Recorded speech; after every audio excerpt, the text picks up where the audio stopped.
(4월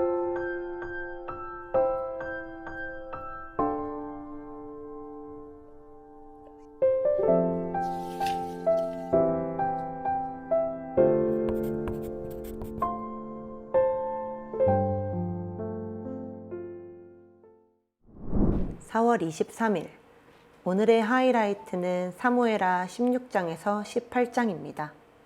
16장. 다윗이 산꼭대기에서 떠난 지 얼마 안 되어서 므비보셋의 하인 시바가 와서 그를 맞이하였다. 시바는 나귀 2마리의 안장을 얹고 그 위에다가는 빵 200개와 건포도 뭉치 100덩이와 여름과일 100개와 포도주 한 가죽 부대를 싣고 왔다. 왕이 시바에게 물었다. 내가 무엇 때문에 이것을 가지고 왔느냐? 시바가 대답하였다. 이 나귀들은 임금님의 가족들이 타고 빵과 여름과일은 신하들이 먹고 포도주는 누구나 광야에서 기진할 때에 마시고 이렇게 하시라고 가져왔습니다. 왕이 또 물었다. 그런데 내가 섬기는 상전의 손자는 지금 어디에 있느냐? 시바가 왕에게 대답하였다. 그는 지금 예루살렘에 머물러 있습니다. 이제야 이스라엘 사람이 자기 할아버지의 나라를 자기에게 되돌려준다고 생각하고 있습니다. 왕이 시바에게 말하였다. 므비보셋의 재산을 내가 모두 가져라. 시바가 대답하였다. 임금님의 은혜에 감사드립니다. 언제나 임금님의 은총을 입는 몸이 되기를 바랍니다. 다윗 왕이 바후림 마을에 가까이 이르렀을 때에 갑자기 어떤 사람이 그 마을에서 나왔는데 그는 사울 집안의 친척인 게라의 아들로서 이름은 시므이였다. 그는 거기에서 나오면서 줄곧 저주를 퍼부었다. 다윗 왕의 모든 부하와 모든 용사가 좌우에 서서 왕을 호위하고 가는데도 그는 다윗과 그의 모든 신하에게 계속하여 돌을 던졌다. 시므이가 다윗을 저주하여 말하였다. 영영 가거라. 이 피비린내 나는 살인자야. 이 불안당 같은 자야. 내가 사울 집안 사람을 다 죽이고 그의 나라를 차지하였으나 이제는 주님께서 그 핏값을 모두 너에게 갚으신다. 이제는 주님께서 이 나라를 너희 아들 압살롬의 손에 넘겨주셨다. 이런 형벌은 너와 같은 살인자가 마땅히 받아야 할 재앙이다. 그러자 스루야의 아들 아비새가 왕에게 아뢰었다. 죽은 개가 높으신 임금님을 저주하는데 어찌하여 그냥 보고만 계십니까? 제가 당장 건너가서 그의 머리를 잘라버리겠습니다. 왕은 대답하였다. 스루야의 아들아, 나의 일에 너희가 왜 나서느냐?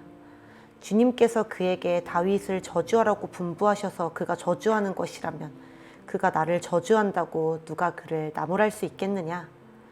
그런 다음에 다윗이 아비새와 자기의 모든 신하에게 말하였다. 생각하여 보시오. 나의 몸에서 태어난 자식도 나의 목숨을 노리고 있는데 이러한 때에 하물며 저 베냐민 사람이야 더 말해 무엇하겠소. 주님께서 그에게 그렇게 하라고 시키신 것이니 그가 저주하게 내버려 두시오. 혹시 주님께서 나의 이 비참한 모습을 보시고 오늘 시므이가 한 저주 대신에 오히려 나에게 좋은 것으로 갚아주실지 누가 알겠소. 다윗과 그 부하들은 계속하여 길을 갔다. 그래도 시므이는 여전히 산비탈을 타고 다윗을 따라오면서 저주하며 그 곁에서 돌을 던지고 흙먼지를 뿌렸다. 왕과 그를 따르는 온 백성이 요단강에 이르렀을 때에 그들은 매우 지쳤으므로 거기에서 쉬면서 기운을 되찾았다. 압살롬은 그를 따르는 이스라엘 백성의 큰 무리를 거느리고 예루살렘으로 입성하였으며 아히도벨도 그와 함께 들어왔다. 그때에 다윗의 친구인 아렉 사람 후세가 압살롬을 찾아와서 압살롬을 보고 임금님 만세! 임금님 만세! 하고 외쳤다. 그러자 압살롬이 후세에게 물었다. 이것이 친구를 대하는 그대의 우정이요? 어찌하여 그대의 친구를 따라서 떠나지 않았소? 후세가 압살롬에게 대답하였다. 그렇지 않습니다. 오히려 저는 주님께서 뽑으시고 이 백성과 온 이스라엘 사람이 뽑아 세운 분의 편이 되어서 그분과 함께 지낼 작정입니다. 제가 다른 누구를 또 섬길 수 있겠습니까? 당연히 부왕의 아드님을 섬겨야 하지 않겠습니까? 그러므로 제가 전에 부왕을 섬긴 것과 같이 이제는 임금님을 섬기겠습니다. 압살롬이 아히도벨에게 물었다. 이제 우리가 무슨 일부터 해야 될지 의견들을 내어보시오. 아히도벨이 압살롬에게 말하였다. 부왕이 왕궁을 지키라고 남겨둔 후궁들과 동침하십시오. 이렇게 임금님께서 부왕에게 미움받을 일을 하였다는 소문을 온 이스라엘이 들으면 임금님을 따르는 모든 사람이 더욱 힘을 낼 것입니다. 그리하여 사람들이 옥상 위에 압살롬이 들어갈 장막을 차려주니 온 이스라엘이 보는 앞에서 압살롬이 자기 아버지의 후궁들과 동침하였다.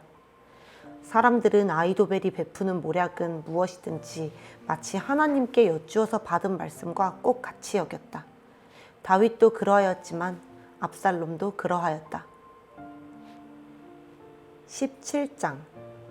아히도벨은 압살롬에게 또 이와 같이 말하였다. 부디 내가 12,000명을 뽑아서 출동하여 오늘 밤으로 당장 다윗을 뒤쫓도록 허락하여 주십시오.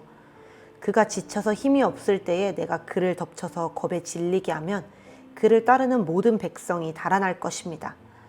그때에 내가 왕만을 쳐서 죽이면 됩니다. 그렇게만 되면 내가 온 백성을 다시 임금님께로 돌아오게 할 수 있습니다. 아내가 남편에게 돌아오듯이 백성이 그렇게 임금님께로 돌아올 것입니다. 임금님께서 노리시는 목숨도 오직 한 사람의 목숨입니다. 나머지 백성은 안전할 것입니다. 압살롬만이 아니라 이스라엘의 모든 장로도 이 말을 옳게 여겼다. 그러나 압살롬은 아렉 사람 후세도 불러다가 그가 하는 말도 들어보자고 하였다.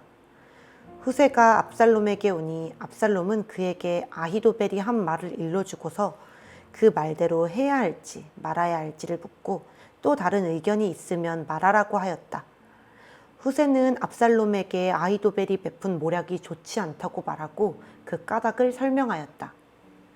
임금님의 부친과 그 신하들은 임금님께서 잘 아시는 바와 같이 용사들인데다가 지금은 새끼를 빼앗긴 들녘의 곰처럼 무섭게 화가 나 있습니다. 더구나 임금님의 부친은 노련한 군인이어서 밤에는 백성들과 함께 잠도 자지 않습니다. 틀림없이 그가 지금쯤은 벌써 어떤 굴속이나 다른 어떤 곳에 숨어 있을 것입니다. 우리의 군인 가운데서 몇 사람이라도 처음부터 그에게 죽기라도 하면 압살롬을 따르는 군인들이 지고 말았다는 소문이 삽시간에 퍼질 것입니다. 그러면 사자처럼 담력이 센 용사도 당장 낙담할 것입니다. 임금님의 부친도 용사요, 그의 부하들도 용감한 군인이라는 것은 온 이스라엘이 다 알고 있기 때문입니다. 그러므로 저의 의견은 이렇습니다. 단에서부터 브엘세바에 이르기까지 온 이스라엘을 임금님에게로 불러 모아서 바닷가의 모래알처럼 많은 군인을 임금님께서 친히 거느리고 싸움터로 나가시는 것입니다. 그래서 우리는 다윗이 있는 곳이면 어느 곳이든지 들이닥쳐서 마치 온 땅에 내리는 이슬처럼 그를 덮쳐버리는 것입니다. 그러면 그는 물론이려니와 그와 함께 있는 모든 사람 가운데서 한 사람도 살아남지 못할 것입니다. 또 그가 어떤 성읍으로 물러나면 온 이스라엘이 굵은 밧줄을 가져다가 그 성읍을 동여매어 계곡 아래로 끌어내려서 성이 서 있던 언덕의 돌멩이 하나도 찾아볼 수 없게 하시는 것입니다. 그러자 압살롬과 온 이스라엘 사람이 아렉 사람 호세의 모략이 아히도벨의 모략보다 더 좋다고 찬성하였다. 주님께서 이미 압살롬이 재앙을 당하게 하시려고 아히도벨의 좋은 모략을 좌절시키셨기 때문이다. 후세는 곧 사독 제사장과 아비아달 제사장에게 아히도벨이 압살롬과 이스라엘의 장로들에게 어떤 모략을 베풀었는지, 그리고 자기가 또 어떤 모략을 베풀었는지를 알리고서 다음과 같이 말하였다. 이제 빨리 다윗 왕께 사람을 보내서 오늘 밤을 광야의 나루터에서 묵지 마시고 빨리 강을 건너가시라고 전하십시오. 그렇지 않으면 임금님만이 아니라 임금님과 함께 있는 백성까지 모두 전멸을 당할 것입니다.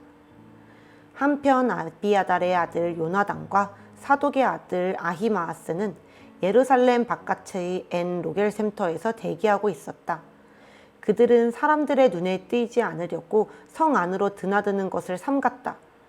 거기에 있다가 여종이 그들에게 가서 소식을 전하여 주면 그들이 그 소식을 받아서 직접 다윗 왕에게 전하곤 하였다. 그런데 그만한 젊은이가 그들을 보고서 압살롬에게 가서 일러 바쳤다. 탄로가 난 줄을 알고서 그 두 사람은 재빨리 그곳을 떠나 바울임 마을로 가서 어떤 사람의 집으로 들어갔다. 그 집 마당에는 우물이 있었는데 그들은 그 속으로 내려갔다. 그 집 여인은 덮을 것을 가져다가 우물 아귀에 펴놓고 그 위에 찌은 보리를 널어 놓아서 아무도 눈치를 채지 못하게 하였다. 압살롬의 종들이 그 집으로 들어와서 그 여인에게 물었다. 아히마아스와 요나단이 어디에 있느냐? 그 여인이 그들에게 대답하였다. 그들은 방금 저 강을 건너갔습니다. 그들이 뒤쫓아갔으나 찾지 못하고 예루살렘으로 돌아갔다. 그들이 돌아간 뒤에 그 두 사람이 우물 속에서 올라와 다윗 왕에게 가서 이 소식을 전하였다. 그들은 다윗에게 아히도벨이 다윗 일행을 해치려고 어떤 계획을 세웠는지를 알리고 어서 일어나서 강을 건너가라고 재촉하였다. 그러자 다윗이 자기와 함께 있는 온 백성을 거느리고 거기에서 떠나 요단강을 건너갔는데 날이 셀 때까지 요단강을 건너지 못한 사람은 하나도 없었다. 아히도벨은 자기의 모략대로 이루어지지 않는 것을 보자 나귀에 안장을 지어서 타고 거기에서 떠나 자기의 고향 집으로 돌아갔다. 거기에서 그는 집안일을 정리한 뒤에 목을 베어서 죽었다. 그는 이렇게 죽어서 자기 아버지의 무덤에 묻혔다. 다윗이 마하나임에 이르렀을 때에야 압살롬이 비로소 이스라엘의 온 군대를 직접 거느리고 요단강을 건넜다.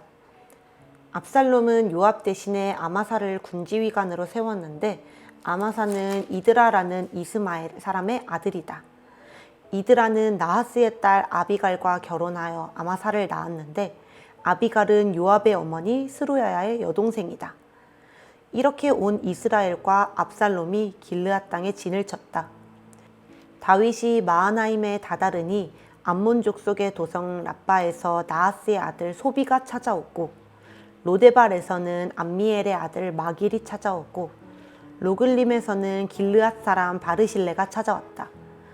그들이 침대와 이부자리와 대야와 질그릇도 가지고 오고 밀과 보리와 밀가루와 볶은 곡식과 콩과 팥과 볶은 씨도 가지고 왔다. 그들은 그 많은 사람이 광야에서 굶주리고 지치고 목말랐을 것이라고 생각하고서 꿀과 버터와 양고기와 치즈도 가져다가 다윗과 그를 따르는 사람들에게 주었다. 18장. 다윗은 자기와 함께 있는 백성을 점검하여 보고 그들 위에 천부장들과 백부장들을 세웠다. 다윗은 또 모든 백성을 세 때로 나눈 뒤에 3분의 1은 요압에게 맡기고 또 3분의 1은 스루야의 아들이며 요압의 동생인 아비새에게 맡기고 나머지 3분의 1은 가드 사람 이때에게 맡겼다. 그런 다음에 왕이 온 백성에게 자기도 그들과 함께 싸움터로 나가겠다고 선언하니 온 백성이 외쳤다. 임금님께서 나가시면 안 됩니다. 우리가 도망을 친다 하여도 그들이 우리에게는 마음을 두지 않을 것이며 우리가 절반이나 죽는다 하여도 그들은 우리에게 마음을 두지 않을 것입니다. 임금님은 우리들 만명과 다름이 없으십니다. 그러니 임금님은 이제 성 안에 계시면서 우리를 도우시는 것이 더 좋겠습니다. 그러자 왕은 그들의 의견에 따르겠다고 말하고 성문 곁에 서 있으니 온 백성이 100명씩, 1000명씩 부대별로 나아갔다. 그때 왕이 요압과 아비새와 이때에게 부탁하였다.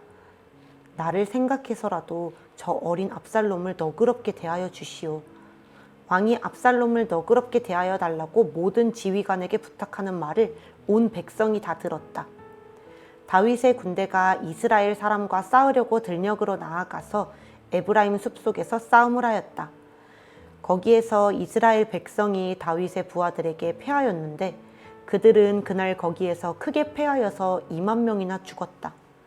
싸움이 온 땅 사방으로 번져나가자 그날 숲속에서 목숨을 잃은 군인이 칼에 찔려서 죽은 군인보다 더 많았다. 압살롬이 어쩌다가 다윗의 부하들과 마주쳤다.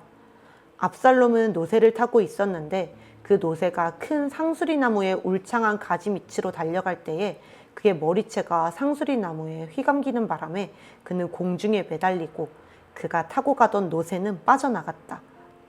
어떤 사람이 이것을 보고서 요압에게 알려주었다. 압살롬이 상수리나무에 매달려 있습니다. 요압이 자기에게 소식을 전하여 준 그 사람에게 물었다. 내가 그를 보았는데도 왜 그를 당장에 쳐서 땅에 쓰러뜨리지 않았느냐? 그랬더라면 내가 너에게 은 10개와 띠 하나를 주었을 것이다. 그 사람이 요압에게 대답하였다. 비록 은 1000개를 달아서 저의 손에 쥐어주신다고 하여도 저는 감히 손을 들어 임금님의 아들을 치지 않을 것입니다. 임금님께서 우리 모두가 듣도록 장군님과 아비새와 이때에게 누구든지 어린 압살롬을 보호하여 달라고 부탁하셨기 때문입니다. 제가 임금님을 속이고 그의 생명을 해치면 임금님 앞에서는 아무 일도 숨길 수가 없기 때문에 장군님까지도 저에게서 등을 돌릴 것입니다. 그러자 요압은 너하고 이렇게 꾸물거릴 시간이 없다 하고 말한 뒤에 투창 세 자루를 손에 들고 가서 아직도 상수리 나무의 한가운데 산채로 매달려 있는 압살롬의 심장을 꿰뚫었다. 요압의 무기를 들고 다니는 젊은이 10명도 모두 둘러싸고서 압살롬을 쳐서 죽였다.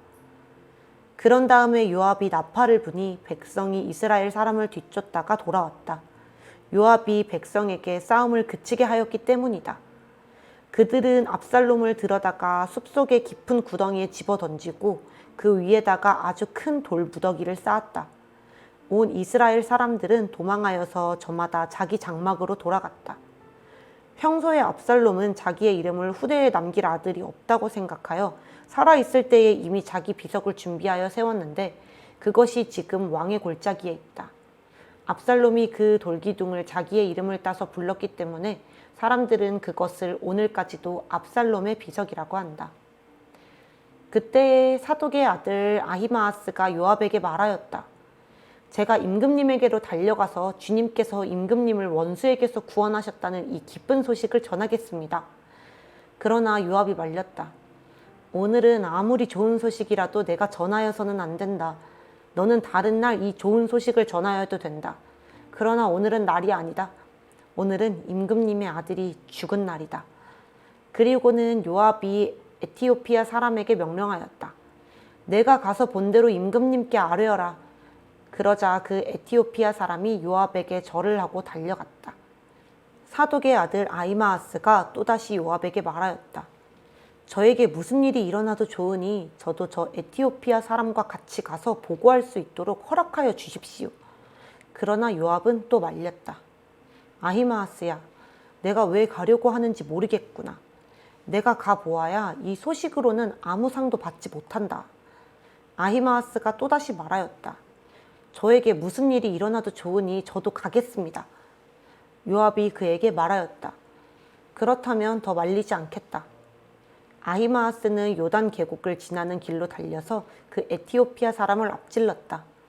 그때에 다윗은 두 성문, 곧 앞문과 바깥문 사이에 앉아 있었는데 파수꾼이 성문의 지붕 위로 올라가서 성벽 위에서 멀리 바라보고 있다가 어떤 사람이 혼자 달려오는 것을 보았다. 파수꾼이 큰 소리로 이 사실을 왕에게 알리니 왕은 혼자 오는 사람이면 좋은 소식을 전하는 사람이다 하고 대답하였다. 그 사람이 점점 더 가까이에 이르렀다. 파수꾼이 보니 또 한 사람이 달려오고 있었다. 파수꾼이 큰 소리로 문지기에게 또 한 사람이 달려온다 하고 외치니 왕은 그도 좋은 소식을 전하는 사람이다 하고 말하였다. 파수꾼이 또 알렸다. 제가 보기에 앞서서 오는 사람은 달리는 것이 사독의 아들 아히마아스가 달리는 것과 같습니다. 그러자 왕이 대답하였다. 그는 좋은 사람이니 좋은 소식을 전하러 올 것이다. 아히마아스가 왕에게 가까이 이르러서 평안하시기를 빕니다 하고 인사를 드리며 얼굴이 땅에 닿도록 왕에게 절을 하며 아뢰었다. 높으신 임금님께 반역한 자들을 없애버리시고 임금님께 승리를 안겨주신 임금님의 주 하나님을 찬양합니다. 왕이 그 어린 압살롬도 평안하더냐? 하고 물으니 아히마아스는 임금님의 신하 요압이 이 종을 보낼 때에 큰 소동이 있었습니다마는 무슨 일인지는 모르겠습니다. 왕이 물러가서 곁에 서 있어라 하고 말하니 그는 곁으로 물러나서 서 있었다. 바로 그때에 그 에티오피아 사람이 들어왔다. 에티오피아 사람이 왕에게 아뢰었다. 높으신 임금님께 기쁜 소식을 가져왔습니다. 주님께서 오늘 임금님께 반역한 자들을 없애버리시고 임금님께 승리를 안겨주셨습니다. 왕이 에티오피아 사람에게 물었다.